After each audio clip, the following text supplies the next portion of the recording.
ലോക്സഭാ തെരഞ്ഞെടുപ്പ് അടുത്തതോടെ പാർട്ടികളൊക്കെ മുന്നണിയിലേക്ക് ചേക്കേറുമ്പോൾ യു.പിയിൽ പക്ഷേ ചില പാർട്ടികളുടെ തീരുമാനം മുന്നണികളെ സമ്മർദ്ദത്തിലാക്കുന്നുണ്ട്. പ്രധാനമായും ഇന്ത്യ മുന്നണിയെയാണ് സമ്മർദ്ദത്തിലാക്കുന്നത്. മുന്നണിയിലുണ്ടായിരുന്ന RLD NDയോടൊപ്പം പോയി കഴിഞ്ഞു. ഇനിയുള്ള BSP ആണ്. BSPയെ മുന്നണിയിൽ എത്തിക്കുന്നതിന് കോൺഗ്രസും പ്രധാനമായി ശ്രമങ്ങൾ നടത്തിയതാണ്. എന്നാൽ സമാജ്വാദി പാർട്ടിയുടെ എതിർപ്പ് അതിൽ വലിയൊരു തടസ്സമായിരുന്നു.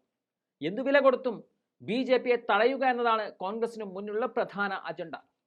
ഇപ്പോഴും സമയം വൈകിട്ടില്ല എന്നുള്ള ചിന്തകളാണ് കോൺഗ്രസിനുള്ളത്.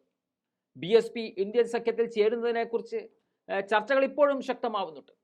കോൺഗ്രസും സമാജ്വാദി പാർട്ടിയും BSPയും ഒരുമിച്ച് തെരഞ്ഞെടുപ്പിൽ മത്സരിച്ചാൽ യു.പിയിലെ രാഷ്ട്രീയ സമവാക്യം ഒരുപക്ഷെ മാറിയേക്കും. ഭൂരിഭാഗം സീറ്റുകളിലും NDA മുന്നണിയും ഇന്ത്യ മുന്നണിയും സ്ഥാനാർത്ഥികളെ കണ്ടെത്തി കഴിഞ്ഞിട്ടുണ്ട്. അതിൽ പ്രധാനമായും BSPയുടെ സഹായം ഇന്ത്യ മുന്നണിക്ക് ആവശ്യമായി വരുന്ന ഒരു മണ്ഡലം മുസാഫർ നഗറാണ്. നിലവിൽ BJP കേന്ദ്ര സഹമന്ത്രി കൂടിയായ ഡോക്ടർ സഞ്ജീവ് ബല്യാനെയാണ് അവിടെ സ്ഥാനാർത്ഥിയായി പ്രഖ്യാപിച്ചത്. സമാജ്വാദി പാർട്ടിയാണ് ഇന്ത്യ മുന്നണിക്കായി അവിടെ മത്സരിക്കുന്നത്. മുൻ MP കൂടിയായ ഹരേന്ദ്ര മാലിക്കിനെയാണ് സമാജ്വാദി പാർട്ടി മത്സരിപ്പിക്കുന്നത്. അവിടെ നിലവിൽ BSP സ്ഥാനാർത്ഥിയെ പ്രഖ്യാപിച്ചിട്ടില്ല. ഇന്ത്യ സഖ്യത്തോടൊപ്പം നിൽക്കുവാനുള്ള തീരുമാനമെടുത്താൽ ആ മണ്ഡലത്തിൽ BJP നല്ല രീതിയിൽ വേർക്കേണ്ടി വരുമെന്ന കാര്യത്തിൽ തർക്കമില്ല. മുസാഫർ നഗർ ലോക്സഭാ സീറ്റിൽ BSPയും സമാജ്വാദി പാർട്ടിയും കോൺഗ്രസും ഒന്നിച്ചാൽ ദളിത് മുസ്ലിം വോട്ടുകളിൽ ശക്തമായ മുന്നേറ്റമുണ്ടാക്കാൻ ഇന്ത്യ സഖ്യത്തിന് സാധിക്കും. 2009 BJPയും RLDയും ഒരുമിച്ച് തെരഞ്ഞെടുപ്പിൽ മത്സരിച്ചപ്പോഴും BSPയുടെ ഖാദിർ റാണ വിജയിച്ച മണ്ഡലമാണിത്. കഴിഞ്ഞ തവണ 6000 വോട്ടുകൾക്കാണ് BJP സ്ഥാനാർത്ഥി ഈ മണ്ഡലത്തിൽ വിജയിച്ചത്.